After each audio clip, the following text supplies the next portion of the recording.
Então, nosso bom dia a todos, sejam todos bem-vindos. Nós vamos iniciar o estudo do Evangelho de Mateus, no capítulo 8, versículo 28, tá? Então, todos estão convidados a participar aqui no Pautalk, no Facebook.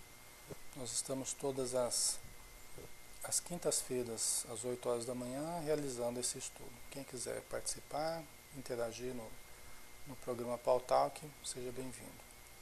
Também estamos no Facebook, transmitindo os estudos ao vivo de terça-feira às 8 da manhã, quinta às 8 da manhã e sexta-feira às 20 horas, tá? Também todos estão convidados a participarem.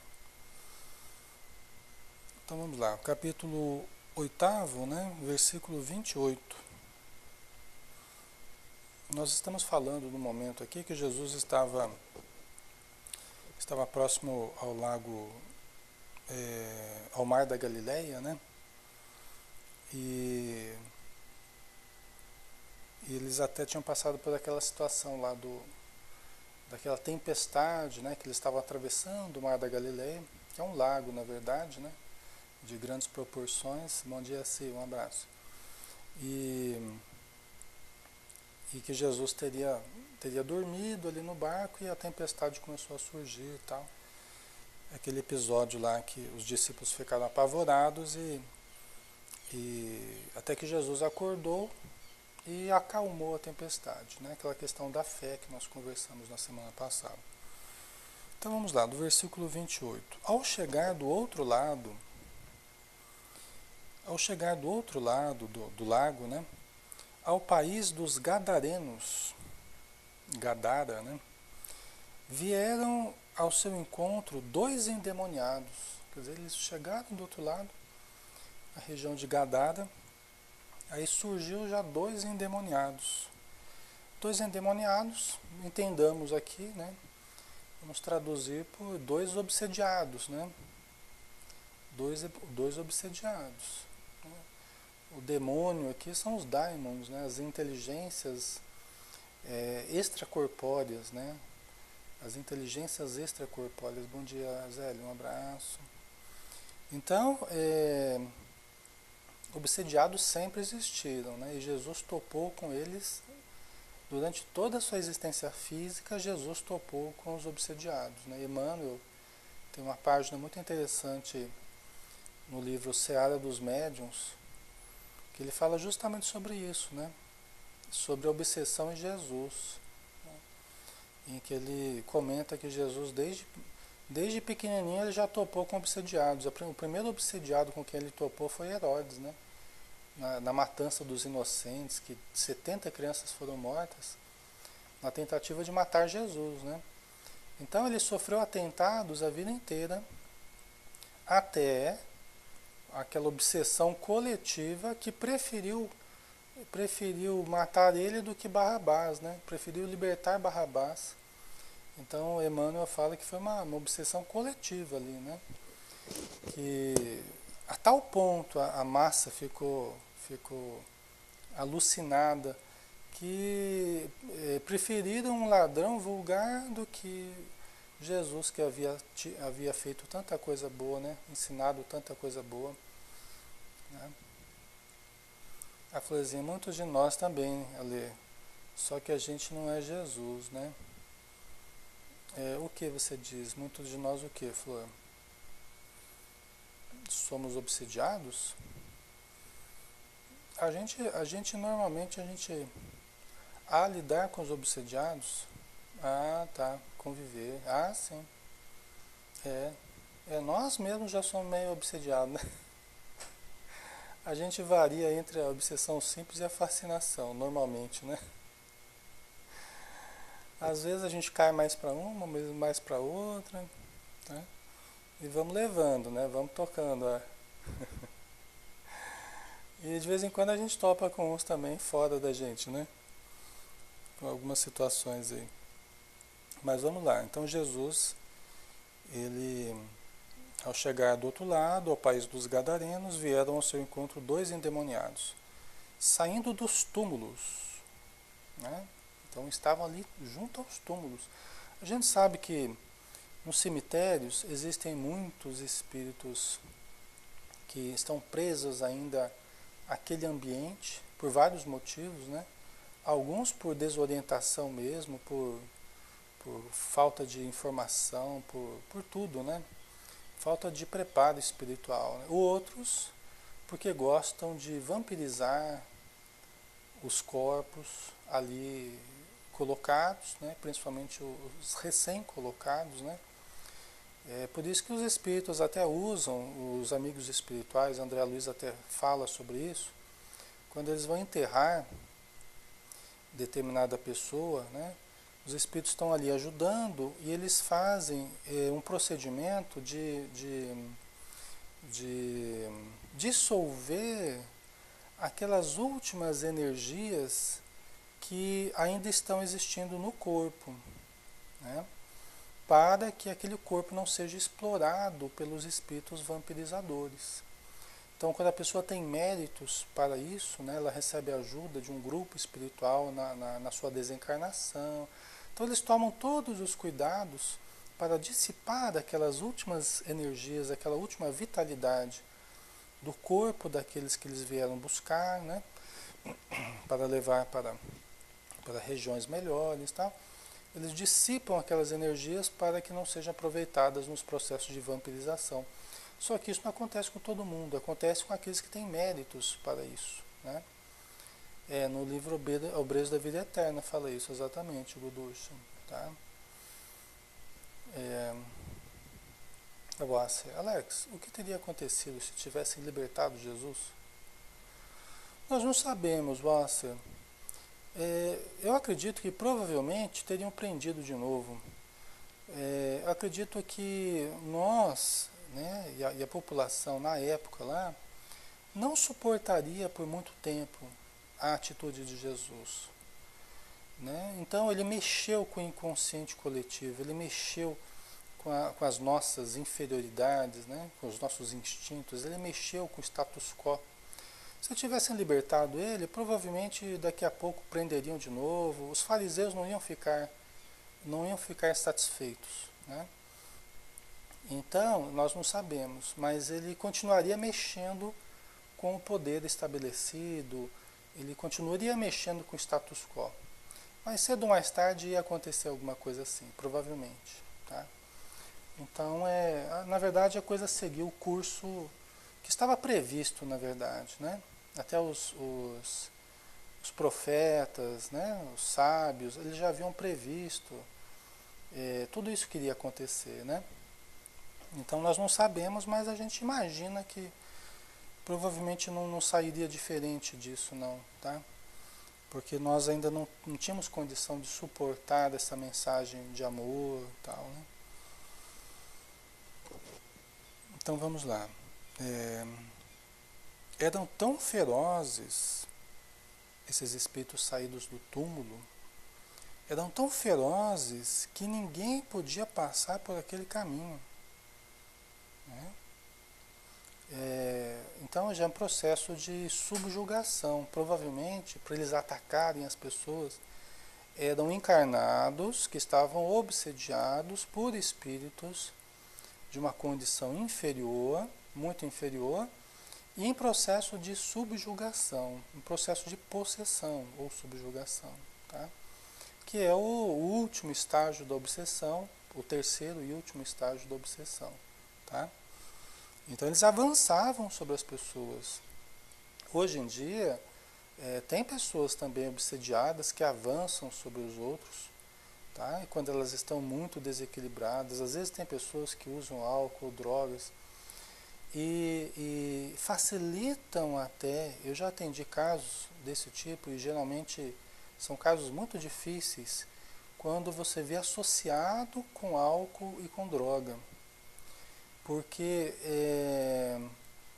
tem o desequilíbrio da pessoa, fisiológico da pessoa, do sistema nervoso do médium, mas tem o componente espiritual também, que vem à tona, né, de uma forma agressiva, violenta, descontrolada, muito difícil, porque aí você não conta com a ajuda nenhuma do encarnado.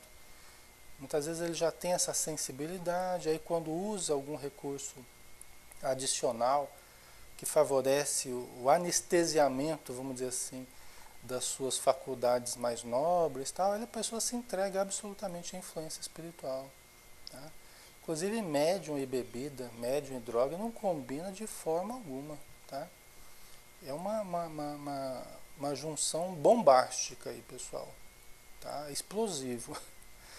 Mediunidade e álcool, por exemplo, é explosivo. Tá? Material altamente comburente, né?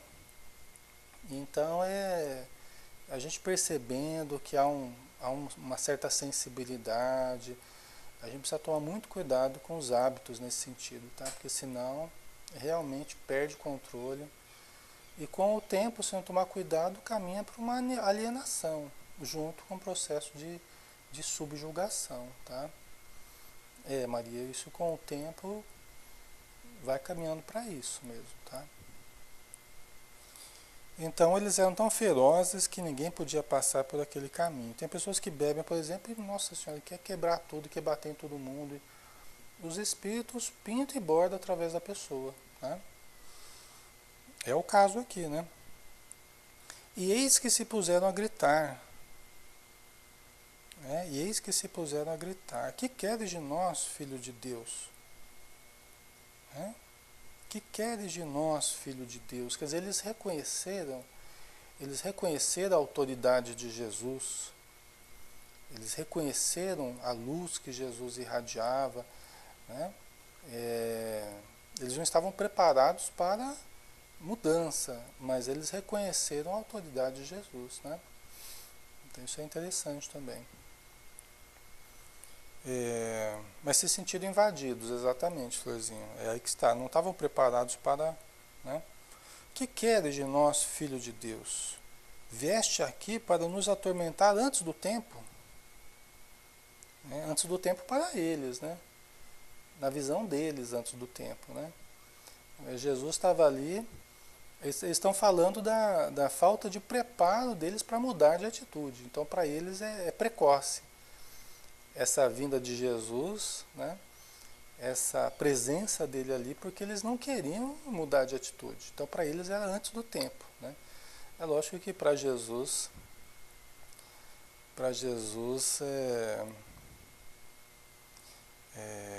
era o tempo certo, né? Era o tempo certo. Então, viestes aqui para nos atormentar antes do tempo? Ora, a certa distância deles havia uma manada de porcos que estava pastando. Os demônios lhe imploravam, dizendo: se nos expulsas, manda-nos para a manada de porcos. Eu comentei sobre isso, adiantei um pouquinho na semana passada falando sobre isso, né? Porque eu sabia que vinha na sequência aí aquela questão da vampirização, né? Porque antes eu ficava pensando o que tinha a ver aquela manada de porcos ali com... Né? Eles estavam obsediando o encarnado, aí depois pediram para ir para a manada de porcos. O que tinha a ver esse negócio de porco aí no meio, né? Mas aí eu vi numa palestra uma vez, uma pessoa falou, né? E eu fiquei pensando, falei, realmente, né? Eles estavam em processo de vampirização, tanto dos encarnados, e provavelmente até nos sepulcros daqueles que eram sepultados, tal. E eles queriam continuar vampirizando. Então, nós sabemos que eles se utilizam também dos fluidos animais. Tanto que o André Luiz fala, né, no livro Missionários da Luz, que nos abatedouros, esses frigoríficos, né, ele até cita um caso lá, que eles visitam um determinado frigorífico e eles veem os espíritos vampirizadores se lançando aos poças de sangue ali, nadando ali nas poças de sangue para absorver os fluidos vitais dos bois que são matados ali, né? Que são abatidos ali, né? Então, eles vampirizam, sim, eles absorvem energias não somente dos encarnados, mas também dos desencarnados, desculpa, não somente dos seres humanos, mas também dos animais, tá? Esses rituais, por exemplo, que são utilizados, trabalhos que são feitos, não dentro do Espiritismo, porque isso não existe dentro do Espiritismo, mas nas correntes espiritualistas, né, ligadas aos culto afro-brasileiros, tal, esse sincretismo que há, né, dos cultos que vieram da África com outras religiões aqui estabelecidas no Brasil, se baseia nisso também, né? Esse negócio de galinha, matar uma galinha, sapo, isso aí se baseia nessa troca de fluidos, nessa permuta, nessa vampirização de fluidos animais, né? Num comércio com os espíritos inferiores à base da troca desses fluidos animais, né? Em que você presta um serviço para eles, matando ali e fazendo com que eles aproveitem os fluidos vitais daquele animal e em troca de determinados favores, por exemplo, né? Nós sabemos que é muito mais do que isso, né? Inclusive não temos habilitação para falar a respeito disso, nem o Espiritismo se pronuncia a respeito dessas práticas, né? Mas nós sabemos que se baseia, em parte, nessa questão dos fluidos, tá? Então é isso aí, né, pessoal? Essa vampirização aí.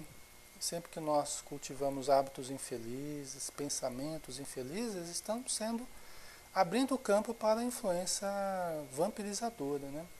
Aí a pessoa começa a se enfraquecer, começa a se deprimir, começa a faltar energia para tudo, tal, emagrecer, às vezes não sabe por quê, né?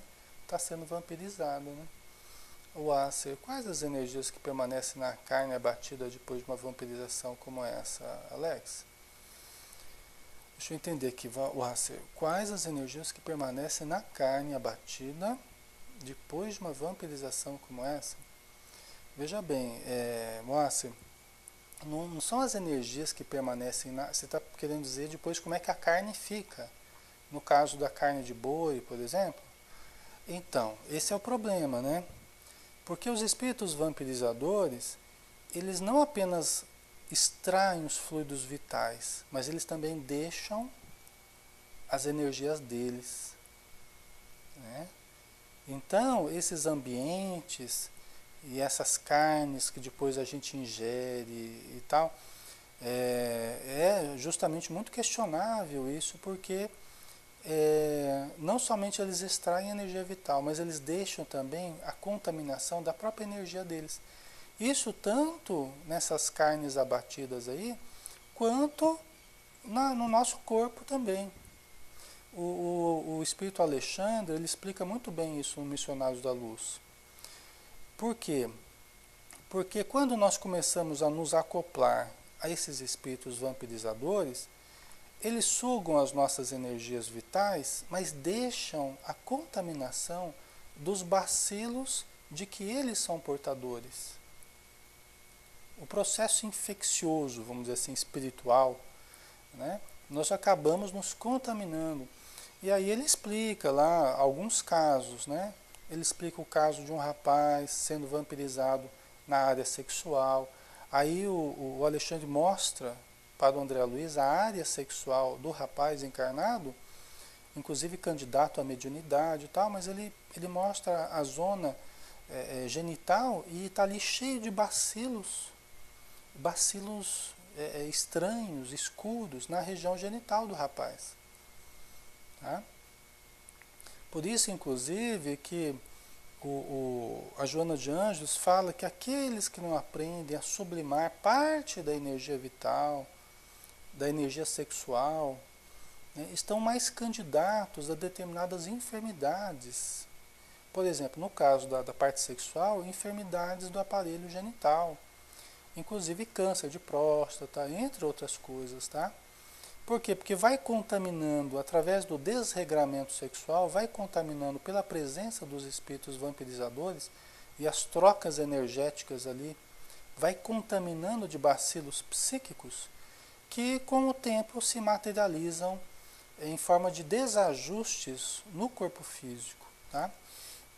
E isso, pessoal, depois o Alexandre ele comenta a respeito da glutonaria, do comer demais, né?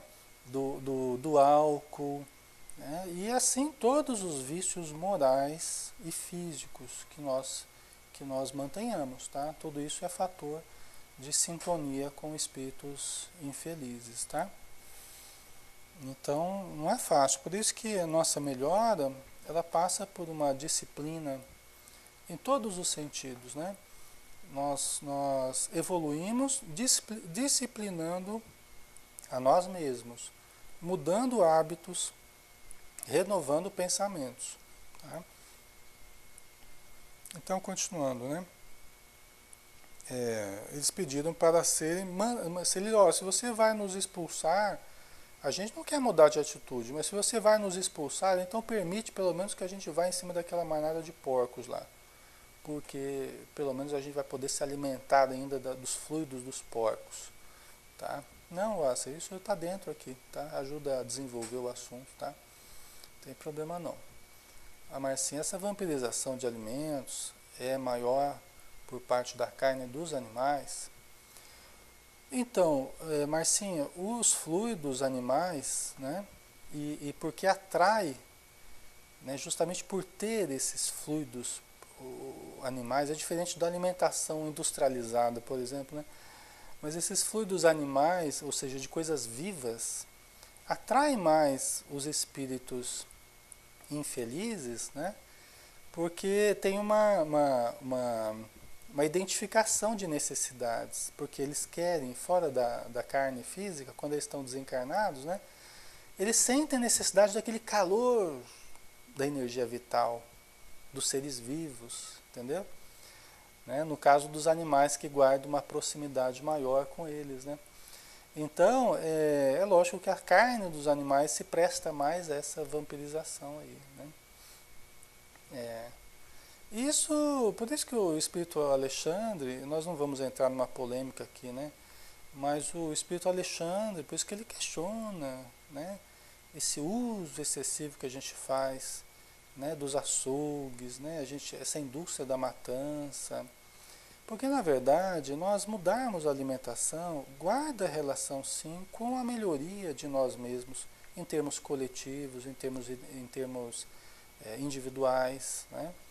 O carinho que nós tenhamos com os animais. O Humberto de Campos, através do Chico Xavier, ele chega a dizer assim, ele chega a falar o seguinte, que nós não nos livraremos da obsessão espiritual. Nós não nos libertaremos da obsessão espiritual enquanto não pararmos de obsediar os seres inferiores. Porque do mesmo jeito que os seres inferiores servem de pasto para nós, servem de comida para nós, servem de... Né, nós ficamos vampirizando os seres inferiores e os espíritos nos vampirizam dentro dessa cadeia alimentar aí de baixo nível, né? Então, é interessante isso, né? Que ele fala, olha, a criatura humana não se libertará da obsessão espiritual enquanto ela não parar de obsediar os seres inferiores, tá? Então, né, sem polêmica, não vamos entrar na polêmica, nós sabemos que esse assunto cada um tem o seu modo de pensar e o seu modo de viver, né? Nós estamos apenas reproduzindo aquilo que a gente tem lido, né, de alguns autores aí, tá? Mas fica para cada um saber o que é melhor para si, para sua família e buscar o seu ponto de equilíbrio, tá? Vamos lá então, vamos continuar aqui, né? Jesus lhes disse, ide. Jesus lhes disse, então vão. Vocês querem ir para cima daquela manada de porcos? Vão. É até uma atitude piedosa de Jesus, né? É isso que vocês estão querendo ainda? É isso que vocês estão pedindo? Então, façam o que vocês acharem melhor. Então eles foram, né? E eles saindo foram para os porcos. E logo toda a manada se precipitou no mar. Olha que coisa, né? Quer dizer que eles avançaram sobre os porcos, pelo menos é o que diz aqui no Evangelho. E os porcos saíram desabaladamente e se lançaram no mar. Eles estavam perto ali do mar da Galileia, né? Tinham acabado de chegar ali. Eles se lançaram no mar, quer dizer, morreram, né? Provavelmente ali caindo no mar. E provavelmente foram vampirizados pelos espíritos que estavam ali, né? Então eles saindo foram para os porcos e logo toda a manada se precipitou no mar, do alto de um precipício. Quer dizer que o negócio foi trágico lá para os porcos, né? Caíram num penhasco lá de um precipício, né? E pereceu nas águas. E os porcos vieram a morrer nas águas. Os que apacentavam, os porcos, fugiram e, dirigindo-se à cidade, contaram tudo o que acontecera. Quer dizer que tinha algumas pessoas que estavam ali cuidando dos porcos, né? E eles viram aquilo e fugiram, tá? E foram para a cidade contar tudo o que havia acontecido, inclusive o caso dos endemoniados. Diante disso, o que aconteceu, né? A cidade inteira saiu ao encontro de Jesus. Ao vê-lo, rogaram-lhe que se retirasse do seu território. Você já pensou? Quer dizer que o mais importante, a gente até para refletir o seguinte, né? Você vê o despreparo da população, né? Porque para eles o mais importante não era o que Jesus tinha feito no sentido de libertar aqueles obsediados, de tratá-los. O mais importante é que tinha gerado prejuízo financeiro para eles, porque aquela manada de porcos lá gerou prejuízo financeiro para alguém. E vocês entenderam? Quer dizer, o significado da presença de Jesus ali, o significado da ajuda espiritual que ele deu não teve significado algum. Isso foi desprezado pela população. O que eles se preocuparam mesmo é com o prejuízo financeiro que eles poderiam ter. Então eles já pediram para Jesus se afastar dali. Já pensou? A gente pedir para Jesus se afastar da nossa cidade, da nossa região. É um negócio complicado, né? Negócio problemático, né, Maria? Mas enfim, né? Cada um está no seu nível de compreensão, né? Por isso é que ao lado de muitos que rogam ajuda, muitas vezes tem muitos que repelem a ajuda, né? E vejam que era uma população já problemática, já estava ali com endemoniados, pessoas obsidiadas ali nos sepulcros, atacavam as pessoas que passavam, mas para eles não tinha problema. Na verdade é isso, né? Para eles não tinha problema, podia deixar lá do jeito que estava, né? Então é por aí. Vamos para o capítulo 9, então, né? Do Evangelho de Mateus. E entrando em um barco, ele atravessou e foi para a sua cidade. E entrando em um barco, ele atravessou e foi para a sua cidade. Aí lhe trouxeram um paralítico deitado numa cama. Jesus, vendo tão grande fé, disse ao paralítico: tem ânimo, meu filho, os teus pecados te são perdoados. Né? Nós temos que lembrar que a cidade de Jesus ali era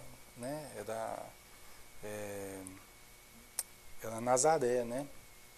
Era Nazaré, que ficava ali por perto, não era muito distante, né? O Mateus perguntando qual foi a lição dessa passagem evangélica, né? É tudo o que a gente comentou, né, Mateus? Por exemplo, a lição do equilíbrio, né? A lição do que nós falamos sobre sairmos da obsessão, né? Então, isso que a gente falou sobre a vampirização, falando sobre a moderação dos hábitos, o pensamento elevado, o cultivo de uma vida superior, né? Tudo isso pode servir como lição evangélica aqui, né? E também a de que cada um está no seu nível de compreensão, né? Cada um está num nível de compreensão e Jesus sabia lidar com isso, né? Ele não bateu de frente aí com... Ele podia ter, não, eu vou entrar nessa região e vou mudar todo mundo, vou transformar todo mundo. Mas não, né? Ele viu que a população não tinha preparo para isso, né? Então ele ajudou no que foi preciso e se retirou, né? Entrando num barco, ele atravessou e foi para a sua cidade, né, Nazaré. Aí lhe trouxeram um paralítico deitado numa cama. Jesus, vendo tão grande fé, disse ao paralítico: tem ânimo, meu filho, os teus pecados te são perdoados. né? Por quê? Porque Jesus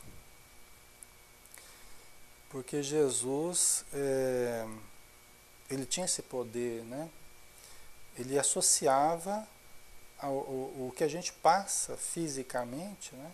Uma coisa que a medicina não faz hoje, infelizmente, né? Mas ele associava o problema físico ao problema moral, espiritual das pessoas, né? O que nós sabemos através do espiritismo que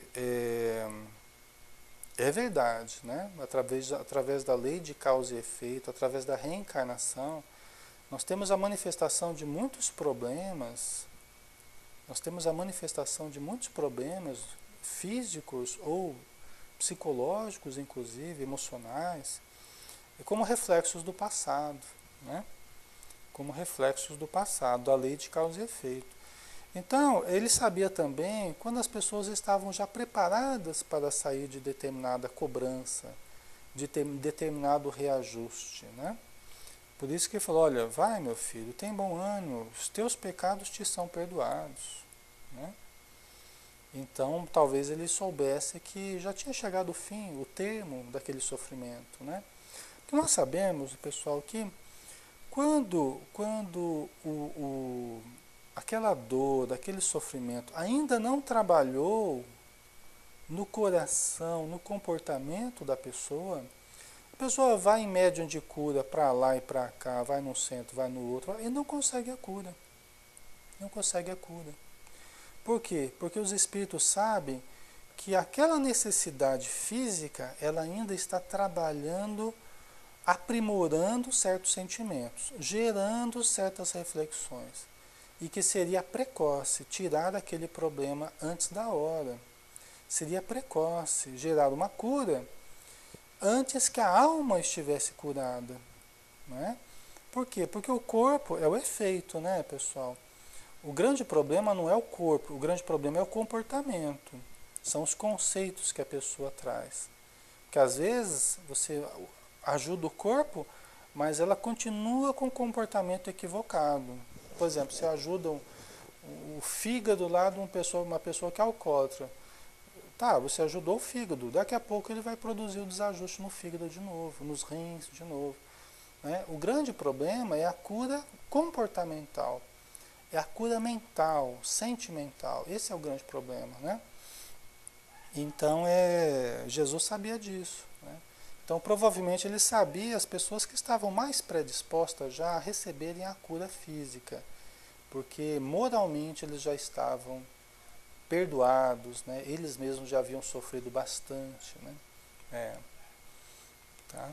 Então, ao ver isso, alguns dos escribas diziam consigo, está blasfemando. Quem que é ele, né? Para perdoar os pecados, né? Está blasfemando, ele tá falando em nome de Deus, em nome, né, de uma forma equivocada, né? Eles achavam. Mas Jesus, conhecendo os seus pensamentos, conhecendo o que ia na mente deles, né? Jesus era um paranormal tremendo, né? Por que tendes esses maus pensamentos em vossos corações? E olha que interessante como Jesus coloca, né, essa questão. Por que tendes esses maus pensamentos em vossos corações? Isso é uma coisa que o Carlos Torres Pastorino chama atenção no livro Impermanência e Imortalidade, através do Divaldo, a Imortalidade e Impermanência, uma coisa assim. Que o Carlos Torres Pastorino fala sobre isso. Tem um capítulo que ele fala sobre essa questão do coração. Que Jesus ele sempre se referia ao coração. Inclusive o Pastorino fala da ascendência do coração sobre o cérebro. Tá? E que nós temos que voltar mais a ouvir o coração. Então, olha que interessante. Por que tendes esses maus pensamentos em vossos corações? Por que vocês estão com o coração contaminado? Isso está gerando pensamentos ruins, pelo modo ruim de sentir, Vocês não estão sabendo sentir da forma correta, né? A florzinha, como essa gente tinha inveja, né? Orquídea, sem contar que alguns necessitavam da doença para não caírem totalmente na moral, né? O comportamento errado moralmente, né? É. Vamos ver aqui. Então, os escribas estavam pensando de uma forma negativa sobre Jesus, né?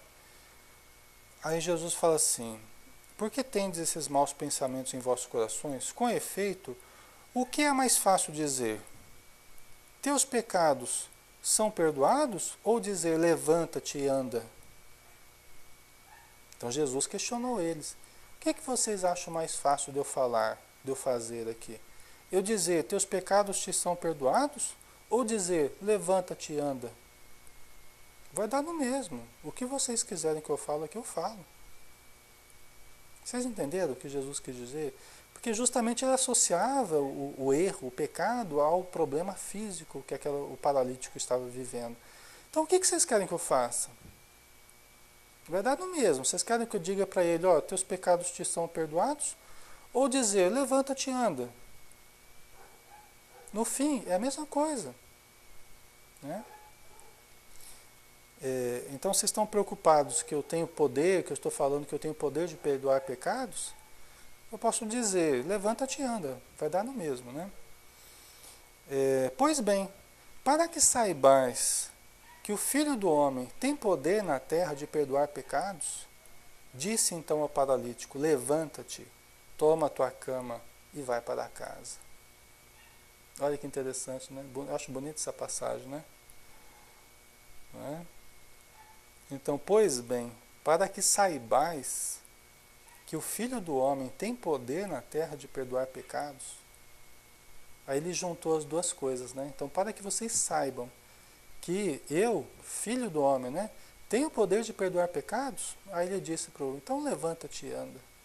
Aí ele fez as duas coisas, né? Ele falou as duas coisas, né?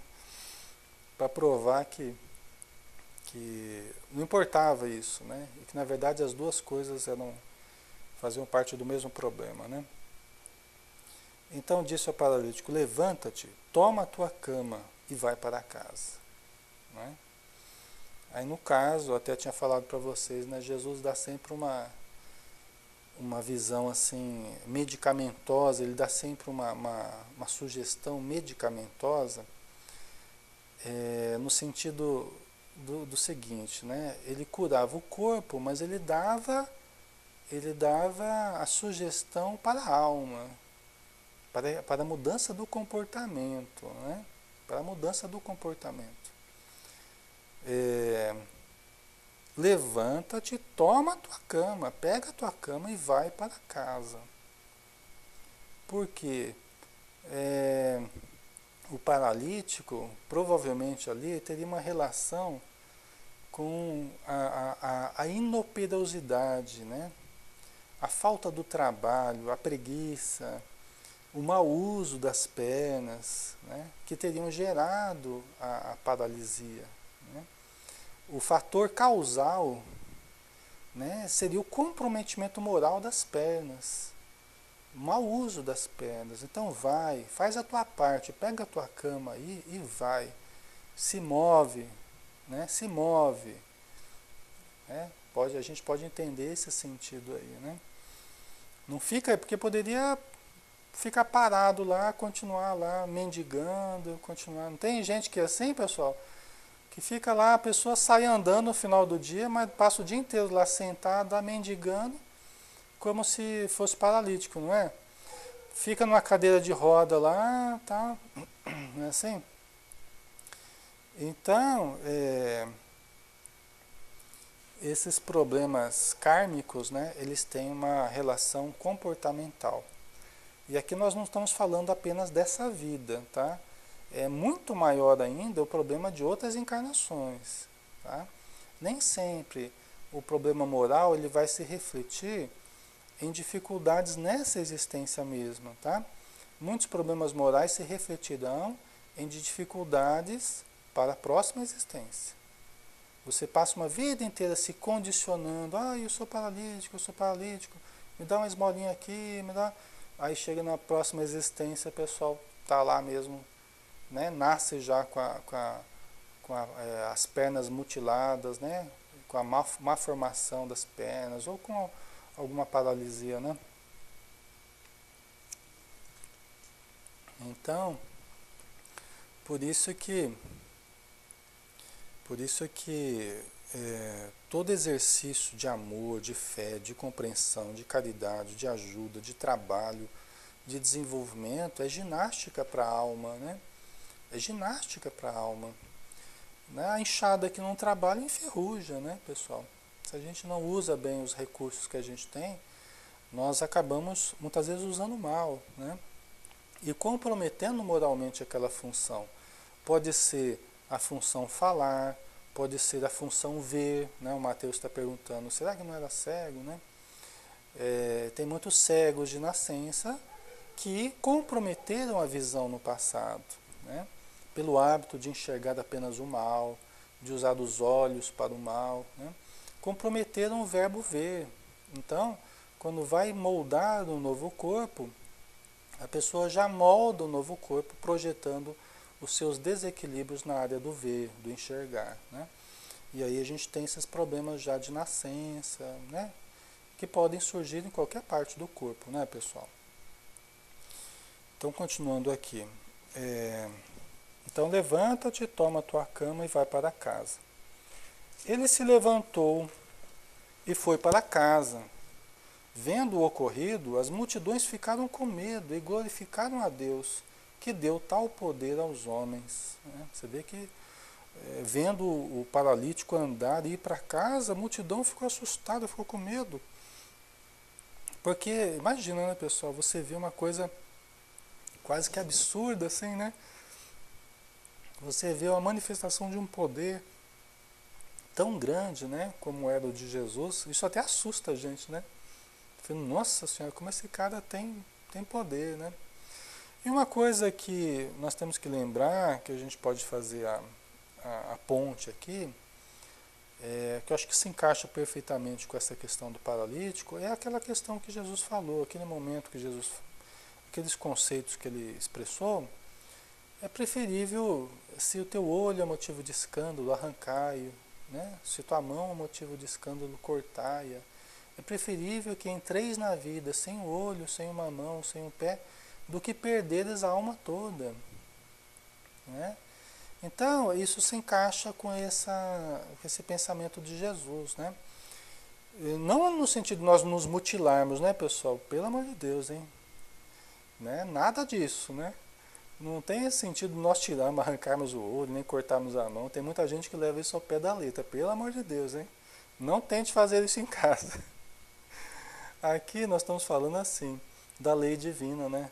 É preferível às vezes você entrar na vida material sem um olho, sem um pé, sem a mão, né? Do que se comprometer, continuar se comprometendo, né? Do que continuar se comprometendo moralmente, né? Tá? Então é preferível, né? Isso tudo é real, né? O poder de Jesus é real, as nossas necessidades são reais, tá? Tudo isso é muito real e tudo isso está dentro de uma programação, né? De melhoria, de evolução que todos estamos inseridos, né? Então vamos lá. Indo adiante, viu Jesus um homem chamado Mateus, sentado na coletoria de impostos, e disse-lhe: segue-me. Este, levantando-se, o seguiu. Tá? Mateus, que é o próprio autor do livro aqui, né, do Evangelho de Mateus, né? Então, indo adiante, viu Jesus um homem chamado Mateus. Mateus era um cobrador de impostos. Tá? Os cobradores de impostos, eles eram mal vistos pela população, pelos judeus, porque os judeus eles eram sitiados pelos romanos, né? Escravizados ali pelos romanos, explorados pelos romanos, né? Porque os romanos exigiam altos impostos de tudo que eles produziam. Tá? E quem cobrava era um judeu. Eles usavam os próprios judeus para cobrar dos seus irmãos de fé, os seus irmãos ali, né, dessa região toda aí. Então eles eram pessoas muito mal vistas, porque eram pessoas que eram tidas como pessoas que tinham se vendido para os romanos, né? Então, imagina, Mateus era uma pessoa dessa, né? Mateus era um cobrador de imposto, né? De impostos, né? A Florzinha, Lê, e se um homem parasse no seu trabalho e falasse isto? Segue-me. Pois é, Flor. Né? Aí nós temos que avaliar. É lógico que nós não podemos perder de vista, né, Flor? Nós não podemos perder de vista. O Mateus era uma pessoa esclarecida. Era um dos mais esclarecidos dos discípulos de Jesus, né? Ele era um dos mais esclarecidos, tá? Mas nós não podemos perder de vista, Flor, que havia um ambiente já de predisposição em muitas pessoas ali naquela região toda. Por quê? Primeiro que haviam as promessas de Isaías, né? As promessas de alguns profetas que já fermentavam o ânimo popular há muito tempo. Outra, que João Batista, ele já estava pregando e muitos que seguiram Jesus já eram seguidores de João Batista. Isso fica claro nos evangelhos também, tá? Então tinha alguns que já estavam ouvindo João falar que viria aquele que era maior do que ele e que ele não seria digno de desenlaçar as alparcas. Inclusive alguns seguidores de João Batista estavam atentos para alguns sinais, porque João já havia dado as dicas, né? Olha, quando vocês verem os cegos sendo curados, os coxos andando, vocês fiquem atentos. Quando vocês começarem a ver esses sinais, essa é a pessoa. Né? As pessoas ressuscitarem, olha os sinais, né? Que João Batista já havia dado. Então, quando Jesus começou a fazer essas curas, os endemoniados, os paralíticos, leprosos, tal, muita gente já começou a olhar e falar, esse aí é aquele que João Batista estava falando. Porque João Batista ele era muito considerado pela população. Né? Inclusive os fariseus também já estavam respeitando muito João Batista, os próprios romanos. Várias pessoas iam ouvir João Batista falar. Ele devia ser um espírito que era primo de Jesus, exatamente, era primo de Jesus. Jesus chega a dizer que dentre os nascidos de mulher, dentre aqueles que estão reencarnados, João Batista era o maior. Né? Jesus chega a dizer, ó, dentre os nascidos de mulher, João Batista era o maior. Né? Olha a grandiosidade de João Batista. Né? Então, fica um pouco difícil a gente imaginar, né, que só Jesus chegar e falar, segue-me, e a pessoa vai do nada assim, né, e abandona a família, trabalho, tal, o que está fazendo e vai atrás de... Então não era bem assim, né? É lógico que Jesus, o porte de Jesus, o carisma dele, a autoridade dele, isso tudo pesa, mas existia também no ânimo popular uma certa predisposição, né? Existia já os sinais que ele estava dando. Né? Então, assim como a gente, né? A gente ouve falar do Divaldo, ouve falar do, né, Chico Xavier e tal, de repente aparece na região, fala, esse aqui é aquele que o pessoal tem falado. Aí ele chega para você e fala, vem cá, Alexandre, me segue. Aí eu vou, né? Eu vou. Não é? Vou ou não vou? Eu vou, né? Né, Flor? Você já está sabendo, já está meio, né, meio preparado. Então aí a gente já aproveita, deixa, né? Pessoal, vamos dar uma paradinha aqui. A gente fica então no capítulo 9, o versículo 10, tá? A gente dá continuidade aí no estudo do Evangelho de Mateus, então, tá bom? Pessoal, muito obrigado pela presença, pelo carinho de todos, pela ajuda, tá? Que todos sempre nos dão aí na área de texto. e pela vibração também de todos, que é sempre importante no nosso estudo, a vibração, né, que todos vocês irradiam, tá bom? É um trabalho coletivo que a gente sempre precisa da ajuda de vocês, tá? Então um grande abraço, fiquem com Deus e tenham um ótimo dia, tá bom? Um beijão, até mais.